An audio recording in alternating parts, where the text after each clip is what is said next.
My name is Stan Miller, and I am a professional watercolor artist. I've been a professional artist now for nearly 45 years. I graduated from Spokane Falls Community College in '73. I started painting watercolors and started trying to sell them. And eventually I was making a living. I didn't need to make a lot of money. And I thought, if I can sell $200 worth of paintings a month, I can do this. I can make my living as a professional artist. Stan Miller has played a pivotal role in the Spokane art scene for many years, not only for his accomplished art, but also for his role as an educator. After many years teaching for the two community colleges in Spokane, Stan recently began teaching beginning to advanced art classes at Spokane Art Supply. It doesn't take long to listen to him teach to notice that his take on learning the skills of painting is open to nearly everyone. Get your drawing right, get your values right, get everything else right, and then just use the colors that make you happy. And your paintings are going to turn out terrific. I love teaching, but I probably only teach 20% of the time, and I paint 80% of the time. And I like that balance. My life is very simple, and that's by design. And it's been that way, I think, through my whole life. I had 3 brothers and 3 sisters. And when we were growing up, I used to take the cereal boxes in the morning before going off to school, and I'd build a little fort around my head so I could block out all the chaos. Big family, a lot of noise. And I remember eating my breakfast cereal very quietly, thinking, this is what I want, peace and quiet. And so here I am. I get to live my dream. I've always wanted to be an artist, and I don't like things that interfere with this. I don't like complexities. The most important thing my students can have if they want to get really good is desire. Desire is 99% talent. The desire is what makes you really good at something. You don't need any natural drawing skill.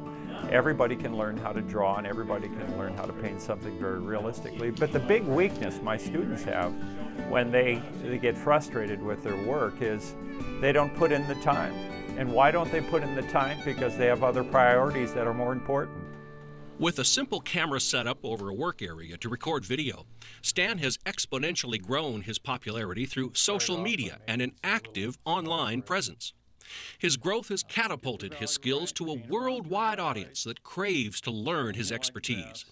From Thailand to Bangkok to France, Stan has had the opportunity to spread his art and his technique to a huge audience. They want to know how to paint.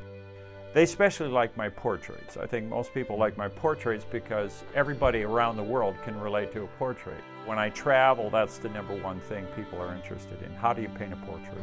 There's no such thing as a simple portrait. Portrait and painting the body is as hard as it gets. I tell my students, you see a face you're interested in, go up to them and say, can I take a picture of you? Because that's how it starts. Each one of us looks at the world in our own unique way. If I see a face that moves me, I walk up to him and say, can I paint you? You know, this gal Noelle, who goes to our church, Gonzaga student, she just had a face that just touched me, and I've done a number of paintings of her. In the end, we all have our own sense of taste. So when I see a face I like Noelle is this young, attractive college gal, but also when I saw Nick, this guy with a beard, and he's got kind of a grizzly mountain man look, and I saw him at Art on the Green in Coeur d'Alene, just glanced at him and thought, I gotta paint that guy. I've done a whole bunch of paintings of Nick. And that, who knows what that was? Sometimes they say we see some of our own face in these people. And so there's a sense of you see a little bit of yourself, but you also see maybe a little bit of what you'd like to be or something. So why watercolor? I took 3 years of oil painting in college. And it was fine, but it just didn't excite me, it didn't grab me. The first time I took watercolor in college, I hated it. I couldn't control it.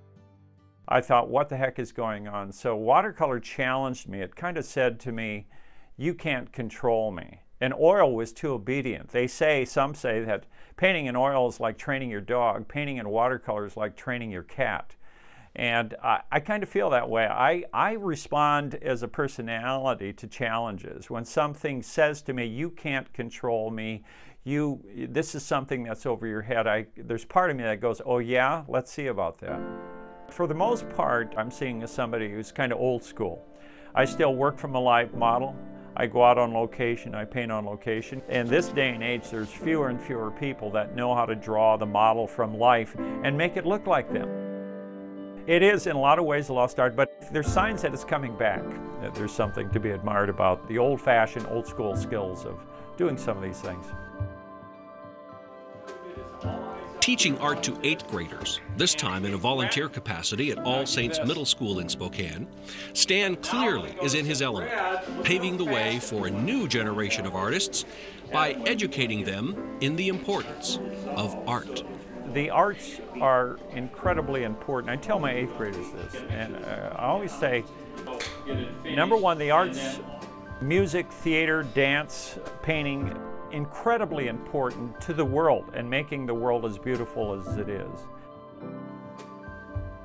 When you take out the arts, the dreamer, the student who's a dreamer, gets no reward for dreaming. In fact, they're punished for it. If you bring the arts, the music, theater back into the education system, you help balance out our society. So the arts can play a major role in and I think actually diminishing violence in the world and bringing the world towards a greater sense of community. And not to mention the obvious, and that is help us open our eyes to the beauty of the world, the beauty of sounds, the beauty of that's all around us. And that's what the arts do. The arts are a sacred part of life, and they need to be honored and lifted up.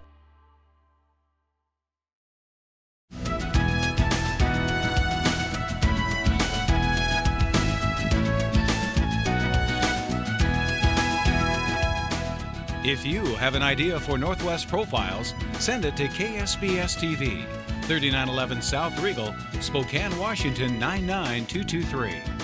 Northwest Profiles is a presentation of KSPS Public Television.